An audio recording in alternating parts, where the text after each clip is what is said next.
আলোচনা নিয়ে আসছেন আজকের এই আলোচনা সবার প্রিয় মানুষ আলহাজ শামীম বিন সাঈদ। আলহামদুলিল্লাহি রাব্বিল আলামিন, আসসালাতু ওয়াসসালামু আলা সাইয়্যিদিল মুরসালিন ওয়া আলা আলিহি ওয়া সাহবিহি আজমাইন। আউযু বিল্লাহি মিনাশ শাইতানির রাজীম, বিসমিল্লাহির রহমানির রহিম। ওয়া তাসিমু বিহাবলিল্লাহি জামিআ ওয়া লা তাফাররাকু। মুফাসসির জন কর্তৃক আয়োজিত আজকের এই আলোচনা সভার সম্মানিত সভাপতি, মঞ্চে উপবিষ্ট আমার পরম শ্রদ্ধেয় পিতা সমতুল্য ওস্তাদ, হাজারো আলমের ওস্তাদ, শ্রদ্ধেয়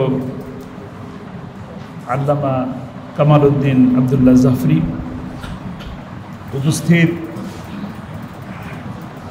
আপনাদের প্রিয় মুফাসসির আল্লামা সাঈদীর সাথে একই সাথে অনেক জায়গায় ঘুরে মাহফিল করা ব্যক্তিত্ব, গোটা বাংলাদেশব্যাপী অত্যন্ত জনপ্রিয় আলেম মাওলানা হাবিবুর রহমান যুক্তিবাদী, আন্তর্জাতিক খ্যাতিসম্পন্ন কারি হাবিবুল্লাহ বেলালি, উপস্থিত সকলের নাম নেওয়া আসলে একটি বিষয়। আর উপস্থিত সকল আলেম ওলামাগণ, সামনে উপস্থিত আমার প্রিয় ভাইয়েরা, আসসালামু আলাইকুম ওয়া রাহমাতুল্লাহি ওয়া বারাকাতুহু।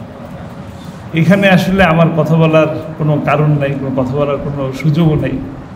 আমার সামনে এবং মঞ্চে যারা বসে আছেন তারা গোটা দেশব্যাপী বিদগ্ধ আলেম, তাদের মুখের কথা গোটা বাংলাদেশ শুনে আজকে আমি আপনাদের সামনে এসেছি সামান্য একজন মানুষ, অজ্ঞ মূর্খ একজন মানুষ, শুধুমাত্র আল্লামা সাঈদীর সন্তান হিসাবে আপনাদের পাশে দাঁড়ানোর কথা বলার সুযোগ করে দিয়েছেন। আমি এতটুকু শুধু বলবো যে 13 বছর আল্লামা সাঈদী জেলে বন্দী ছিলেন, কিন্তু তাকে গোটা বাংলাদেশের কাছে বন্দী থাকা অবস্থায়ও আপনারা তাকে জীবিত রেখেছেন। হাসিনা সরকার চেয়েছিল তাকে ফাঁসি দিয়ে ফেলতে, তাকে হত্যা করতে, মেরে ফেলতে।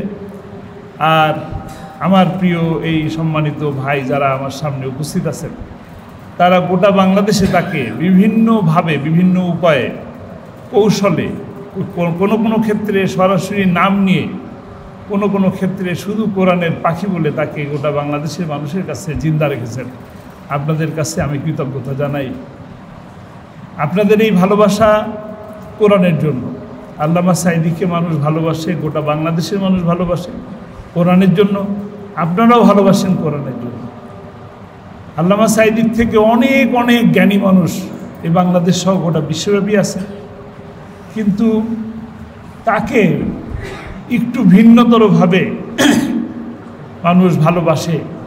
এই ভালোবাসার কারণ আমার নিজের কাছে, আমি নিজে ব্যক্তিগতভাবে যতটুকু জেনেছি, বুঝেছি, আরও যা দেখেছি, সমস্ত কিছুর ভিতর থেকে আমি এতটুকু বুঝলাম যে কোরআনকে নিয়ে যারা চর্চা করেন, কোরআনের দাওয়াত যে সমস্ত মানুষের কাছে পৌঁছে দেওয়ার জন্য যারা চেষ্টা করেন, তাদের আল্লাহ রাব্বুল আলামিন এমনিতেই সম্মানিত করেন। সামান্য কিছু করলেই আল্লাহ সম্মানিত করেন। যদি আমরা একটু মাথায় টুপি নিয়ে পাঞ্জাবি পরে আমরা ঘুরি, তাহলে আমরা সম্মানিত হই। আমার মতো মানুষ, আমিও আজকে একটু হলেও সম্মানিত হচ্ছি। কিন্তু আল্লামা সাঈদীর সেই সম্মানটার মূল কারণ ছিল তিনি একটি ঐক্যের চেতনা ধারণ করতেন, কোরআনের দাওয়াত মানুষের কাছে অকপটে বলতেন, নির্ভয় বলতেন। সেই সাথে কোরআনটা উনি যেভাবে বুঝতেন, ওনার জ্ঞানে উনি যতটুকু বুঝতেন ততটুকু আমল করার চেষ্টা করতেন। আমি শুধু এতটুকু আহ্বান জানাবো, আমি এই কথা বলার যোগ্যতাও আমি রাখি না, তারপরেও আমি আপনাদের কাছে এই কথা বলতে চাই। আমি যতটুকু জানবো, যতটুকু আমি কোরআন থেকে শিখব, আমি ততটুকু যেন আমল করতে পারি, আমরা যেন সকলে সে আমল করতে পারি, সেই তৌফিক আল্লাহ তাআলা আমাদেরকে দান করুন। আর আমরা ঐক্যবদ্ধভাবে এই সমাজকে কোরআনের সমাজ বিনির্মাণ করার জন্য ঐক্যবদ্ধ হওয়া ছাড়া আমাদের বিকল্প কোনো পথ নেই। কাজেই আমরা এই এতটুকু কাজ যদি করতে পারি তাহলে এই রমজানের এই সমাবেশ, এই আলোচনা সভা সফল হবে। আল্লাহ তাআলা আমাদেরকে তৌফিক দান করুন। আম্মা তৌফিক ইল্লা বিল্লাহ। আসসালামু আলাইকুম ওয়া রাহমাতুল্লাহ।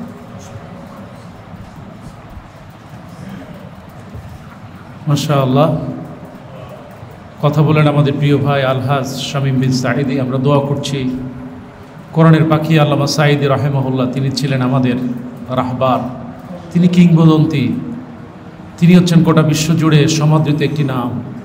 তিনি আমাদের প্রেরণা, তিনি আমাদের আলোর পথ, তিনি আমাদের প্রেরণার বাতিঘর। আল্লামা সাঈদী যে রাস্তা দেখিয়েছেন, অন্ধকার থেকে আলোর পথ দেখিয়েছেন, মুশরিক থেকে ঈমানের পথ দেখিয়েছেন, বেদাত থেকে সহি পথগুলো দেখিয়েছেন। আমরা আজকের এই মুফাসসির জনের এই আলোচনা সভা থেকে আমরা দোয়া করছি আমাদের সকলের প্রিয় মানুষ আল্লামা দিলওয়ার হোসেন সাঈদী রাহিমাহুল্লাহ, আল্লাহ সুবহানাহু ওয়া তাআলা তাকে জান্নাতের আলা মাকাম দান করুন বলে আমিন। এবং তার রেখে যাওয়া যে কাজ, যারা মুফাসসির আছেন এই ময়দানে, আল্লাহ যেন মুফাসসিরদেরকে আল্লামা সাঈদী রাহিমাহুল্লাহ রেখে যাওয়া কাজগুলোকে বাস্তবায়নের বিজ্ঞানসম্মত পথমালার মাধ্যমে তার কাজগুলো বাস্তবায়নের তৌফিক দান করেন বলি আমিন। সম্মানিত উপস্থিতি, এই পর্যায়ে আমাদের মাঝে আলোচনা নিয়ে আসছেন আমাদের প্রিয় ভাই বরেণ্য মুফাসসির কোরআন মাওলানা আব্দুল্লাহ আল আমিন হাফিজাহুল্লাহ। ফালিয়াতাফাদ্দাল মাশকুর। আলহামদুলিল্লাহি রাব্বিল আলামিন ওয়াসসালাতু ওয়াসসালামু আলা সাইয়্যিদিল মুরসালিন ওয়া আলা আলিহি ওয়া সাহবিহি আজমাইন। আম্মা বা'দ, فقال جل شانه في الآية القرآنية إنما المؤمنون إخوة فأصلحوا بين أخويكم واتقوا الله. وقال تعالى إن الله لا يغير ما بقوم حتى يغيروا ما بأنفسهم. وقال سيدنا نبينا محمد صلى الله عليه وسلم أشد الناس بلاء الأنبياء ثم الصالحون ثم الأمثل فالأمثل أو كما قال عليه الصلاة والسلام. দক্ষিণ এশিয়ার বৃহত্তম ইসলামী সংগঠন বাংলাদেশ জামাত ইসলামী মুফাসসির জন ঢাকা মহানগরী উত্তর কর্তৃক আয়োজিত আজকের এই আদর্শ সমাজ বিনির্মাণ আলেমদের ভূমিকা শীর্ষক আজকের আলোচনা সভার সম্মানিত সভাপতি, সম্মানিত প্রধান অতিথি, বরেণ্য মেহমানবৃন্দ, উপস্থিত সম্মানিত দ্বীনী ভাইরা, আমি আলেমদের উদ্দেশ্যে কথা বলার কোনো যোগ্যতা আমি রাখি না। এখানে যারা আছেন, আমি শ্রোতা হই থাকতে চেয়েছিলাম, আমাকে কথা বলতে বলা হয়েছে। সবাই তো একজন বক্তৃতার জাদুঘর, এখানে কথা বলাটা খুবই কঠিন ব্যাপার। আমি গত পরশুদিন এক চিকিৎসকের রুমে আমি বসেছিলাম, তো উনি অত্যন্ত বিচক্ষণ মানুষ। উনি শুধু আমাকে বললেন, দেখেন দেশের যে প্রেজেন্ট সিচুয়েশন, এই সিচুয়েশনে শুধু একটা বিষয় যদি ওকে থাকে, দেশ আপনাদের হাতে চলে আসবে। সেটা হচ্ছে আপনাদের ঐক্য। আপনারা যদি এক হতে পারেন, ঐক্যের প্ল্যাটফর্ম যদি তৈরি করতে পারেন, সমাজ বিনির্মাণ, রাষ্ট্র বিনির্মাণে আপনারাই এগিয়ে থাকবেন। সেই দিক থেকে আমি বিশেষ করে ওলামা হজরতদের আমি উদ্দেশ্যে একটু বলতে চাই যে গুণগুলো আমাদের মধ্যে থাকা উচিত। নাম্বার 1 হচ্ছে ইখলাস থাকা। নাম্বার 2 হলো নিয়তের বিশুদ্ধতা, তাসকিয়াতুন নফস। এরপরে নাম্বার 3 হচ্ছে সকল পরিস্থিতিতে, যে কোনো মুসিবতে বিপদে অবিচল থাকা, ইস্তেকামাত থাকা। নাম্বার 4 হলো মানবিক যে দোষাবলীগুলো আছে মানুষের ভিতরে, এর মধ্যে অন্যতম হচ্ছে হিংসা। আনা খায়রুম মিনহু, আমি ওর চাইতে বেশি ভালো, আমার এলেম কালাম বেশি, ও কি জানে, ওর চাইতে আমি বেশি জানি। এইগুলো থেকে বের হয়ে আসা। রজুলুন বিল ফিসকা বিল কুফরি ইল্লা ইরতাদ্দাত ইলাইহি, যদি কেউ কাউকে ফাসেক বলে অথবা কাফির বলে যদি গালি দেয়, সে যদি তা না হয়ে থাকে, ইল্লা ইরতাদ্দাত ইলাইহি, তার দিকে ফিরে আসে। এই সমস্ত বদগুণ থেকে যদি আমরা নিজেকে পরহেজ রাখতে পারি, সমাজ বিনির্মাণে আলেম ওলামার সামনে এগিয়ে যাবে ইনশাআল্লাহ। এবং সকল প্রকার সর্বশেষ যেটা বলতে চাচ্ছি, কুধারণা। ফেসবুক একটা অন্যতম প্ল্যাটফর্ম, কিন্তু অযাচিত কথা, স্ববিরোধী কথাগুলো ফেসবুকে অনেকে লেখালেখি করেন, যেটা ঐক্যের ক্ষেত্রে বিশাল একটা অন্তরায় হয়ে থাকে। তো এই বিষয়গুলো আমরা একটু খেয়াল করার চেষ্টা করব। আল্লাহ পাক আমাদের সবাইকে বোঝার তৌফিক দান করুন। দিন সমাজ বিনির্মাণে আল্লাহ পাক আমাদের সবাইকে যোগ্য করে গড়ে তুলুন। আল্লাহ পাক সেই তৌফিক আমাদেরকে দান করুন। আসসালামু আলাইকুম ওয়া রাহমাতুল্লাহি ওয়া বারাকাতুহু। মাশাআল্লাহ, অল্প সময় অনেক সুন্দর গোছালো কথা বললেন আমাদের প্রিয় ভাই মৌলানা আব্দুল্লাহ আল আমিন। দোয়া করছি আল্লাহ সুবহানাহু ওয়া তাআলা ভাইয়ের কথাগুলোকে বারাকা দান করুন। এদেশের লাখো কোটি জনতার প্রিয় মুখ, তরুণদের প্রিয় মানুষ, প্রিয় মুফাসসির আব্দুল হাই মোহাম্মদ সাইফুল্লাহ আলোচনা নিয়ে আসছেন আমাদের প্রিয় ভাই শেখ আব্দুল হাই মোহাম্মদ সাইফুল্লাহ। আসসালামু আলাইকুম ওয়া রাহমাতুল্লাহি ওয়া বারাকাতুহু। আমার আসলে এখানে বক্তব্য দেওয়ার কিছুই নেই। আমাদের ওস্তাদরা সকলে আছেন। আমার তারেক ভাই আমাকে আগেই বলছেন ছোট করবি, অতএব বড় ভাইয়ের নির্দেশ মানাও আমার জন্য খুবই জরুরি। আমি শুধু একটা আয়াতে কারিমা বলবো, 30 সেকেন্ডে শেষ করে দেব। কোরআনুল কারীমের এই আয়াতে কারিমা আমরা সব জায়গায় তাফসীর করার ক্ষেত্রে অনেক সময় বলি, আউযু বিল্লাহি মিনাশ শাইতানির রাজিম, বাল নাকযিফু বিল হাক্কি আলাল বাতিল ফায়াদমাগুহু ফাইদা হুয়া যাহিক ওয়া লাকুমুল ওয়াইলু মিম্মা তাসিফুন। এখানে কাউকে জ্ঞান দেওয়ার মতো জ্ঞান আমার নাই, তবে ফায়াদমাগুহু, এই যে দামগুন, ইসলামের যে চিরত সত্য, ইমানের চিরায়ত সত্য, কোরআনের সত্য, এটার পরিবর্তন হবে মূলত দেমাগে, চেতনায়, আদর্শে। দুনিয়ার সবাই সব ধরনের সংস্কার করতে পারে, কিন্তু একমাত্র আলেমরাই জাতিকে চরিত্রবান, জাতিকে আদর্শবান এবং জাতির যেই জায়গায় পরিবর্তন করলে পুরা পরিবর্তন হবে সেটা একমাত্র আলেমরা করতে পারে। এটাই একমাত্র সত্য কথা। তো এখন আমরা এই সংগ্রামের বিরাট দায়িত্বশীল। আশা করি আমরা ক্ষুদ্র ভেদাভেদ ভুলে বৃহত্তর জায়গায় আমরা সকলে এই ক্ষেত্রে একযোগে কাজ করার জন্য চেষ্টা করব। আল্লাহ যেন আমাদেরকে তৌফিক দান করেন। ওয়ামা তৌফিক ইল্লা বিল্লাহ। আসসালামু আলাইকুম ওয়া রাহমাতুল্লাহি ওয়া বারাকাতুহু। সম্মানিত উপস্থিতি, এ পর্যায়ে আমাদের মাঝে আলোচনা নিয়ে আসছেন আমাদের প্রিয় ভাই, বাংলাদেশের উদীয়মান তরুণ আলোচক, আমাদের প্রাণ প্রিয় মানুষ, মুফাসসিরে কোরআন মৌলানা সাদিকুর রহমান আল আজহারি। আলোচনা নিয়ে আসছেন প্রিয় ভাই মৌলানা সাদিকুর রহমান আল আজহারি। আসসালামু আলাইকুম ওয়া রাহমাতুল্লাহি ওয়া বারাকাতুহু। বিসমিল্লাহ ওয়ালহামদুলিল্লাহ ওয়াসসালাতু ওয়াসসালামু আলা আতাম্মানিল আকমালানিল মুতালাজিমান থুম্মা আম্মা বা'দ। قال الله تبارك وتعالى في كلامه المجيد بعد أعوذ بالله من الشيطان الرجيم بسم الله الرحمن الرحيم ومن يوق شح نفسه فأولئك هم المؤمنون صدق الله العظيم। বাংলাদেশ জামাত ইসলামের ঢাকা মহানগরী উত্তরের মুফাসসির জোনের আজকের এই মোবারক আয়োজনে উপস্থিত সম্মানিত দায়িত্বশীল বৃন্দ, ডেলিগেট উলামায়ে কেরাম,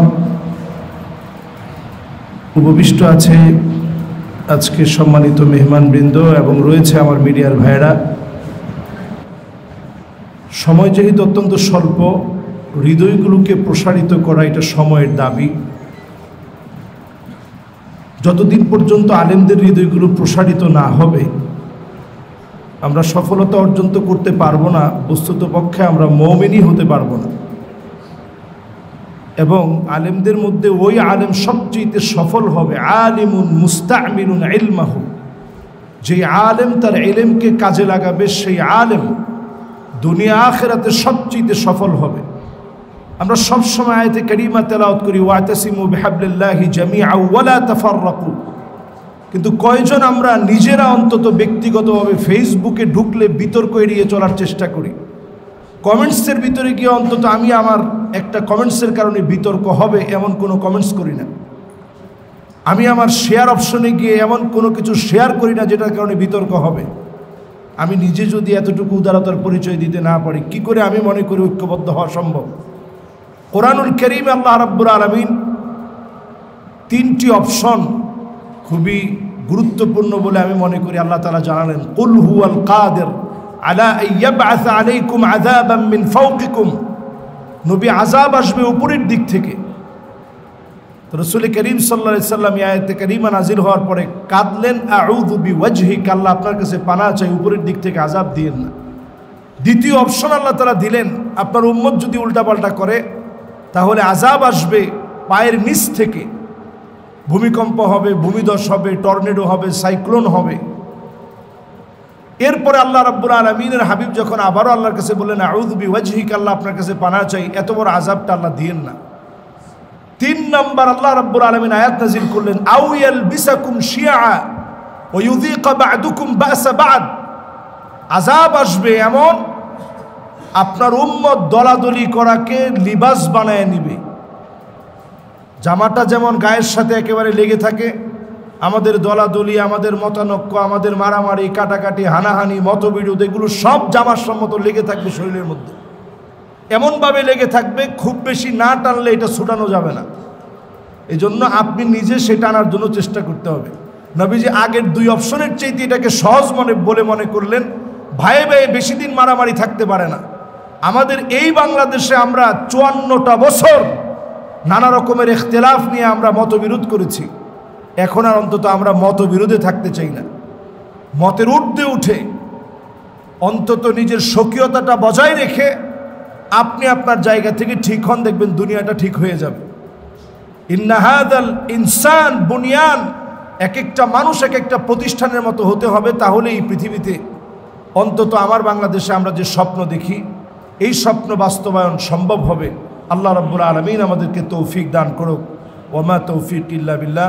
আসসালামু আলাইকুম ওয়া রাহমাতুল্লাহি ওয়া বারাকাতুহু।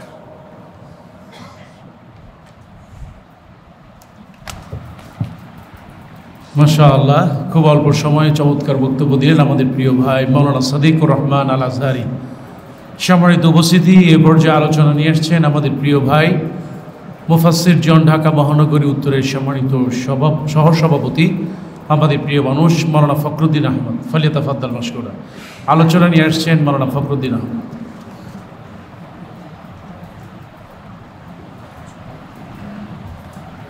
আসসালামু আলাইকুম ওয়া রাহমাতুল্লাহি ওয়া বারাকাতুহু। আলহামদুলিল্লাহ ওয়াসসালাতু ওয়াসসালামু আলা রাসূলিল্লাহ বাদ।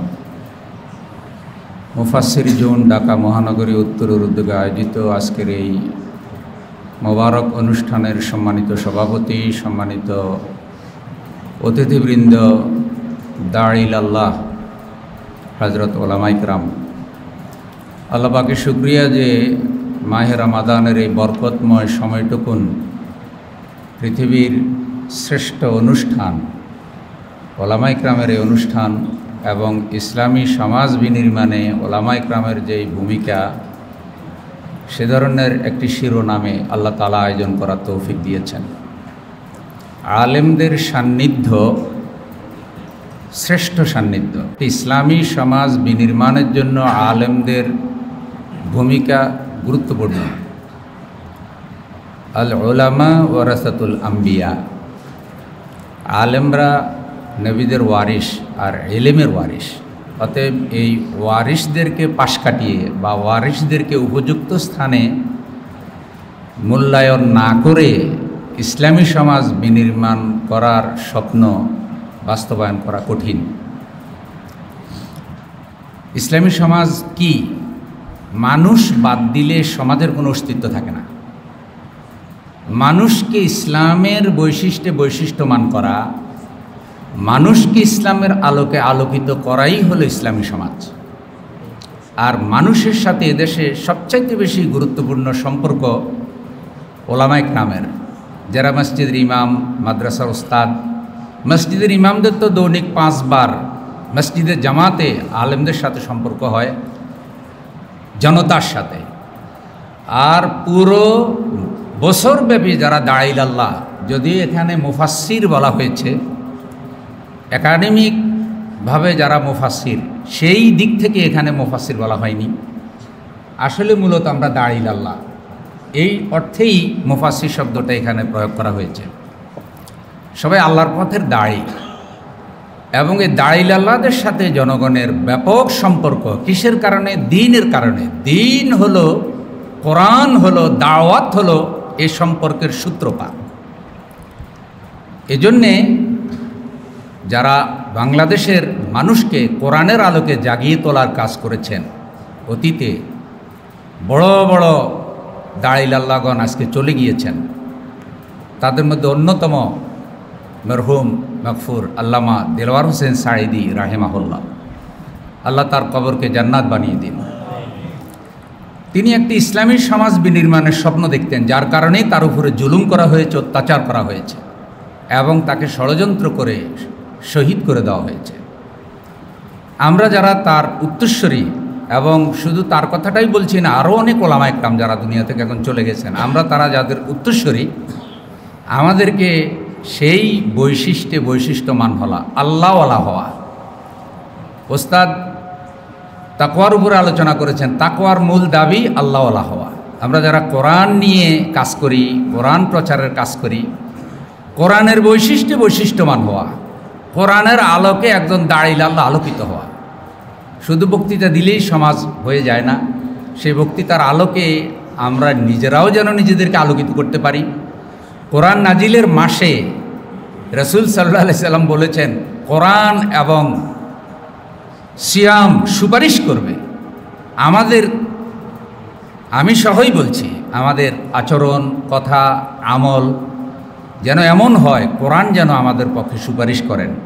এবং সেই কোরআনের আলোকে একটি জাতি গঠন করার জন্য যে আমরা কাজ করছি, আমাদের অনেক অযোগ্যতা আছে, অনেক দুর্বলতা আছে, অনেক সীমাবদ্ধতা আছে, মতবিরোধ আছে, মতানৈক্য আছে, আমাদের মনে অনেক কষ্ট আছে, কিন্তু তারপরও আমরা এই কাফেলায় নিজেরা জানমাল দিয়ে মৃত্যু পর্যন্ত নিজেদের মেধা, যোগ্যতা, ইমানি দায়িত্ব পালন করার জন্য এই কাফেলাকে বাছাই করেছি।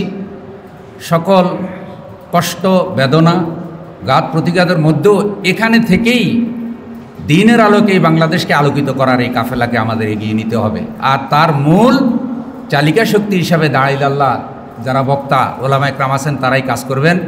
মুফাসসির জোনে আয়োজন আরও বেশি বেশি করে করুক। প্রতি মাসে একটি ইলমি হালাকা হয়, আমরা সেখানে সব ভাইদেরকে নিয়ে আসি এবং আমরা চাই যে আমাদের ভাইরা এখানে যুক্ত হোক যারা দাঁড়িলাল্লাহর কাজ করেন। এবং ওলামা একরামদের পারস্পরিক ভালোবাসা যত মজবুত হবে, ওলামা একরাম যত কোরআনের আলোকে আলোকিত হবেন, ততই দিন বিজয়ের এই কাফেলাকে এগিয়ে নেওয়া সহজ হবে। আল্লাহ আমাদের সকলকে কবুল করুন, আমিন। আসসালামু আলাইকুম ওয়া রাহমাতুল্লাহ।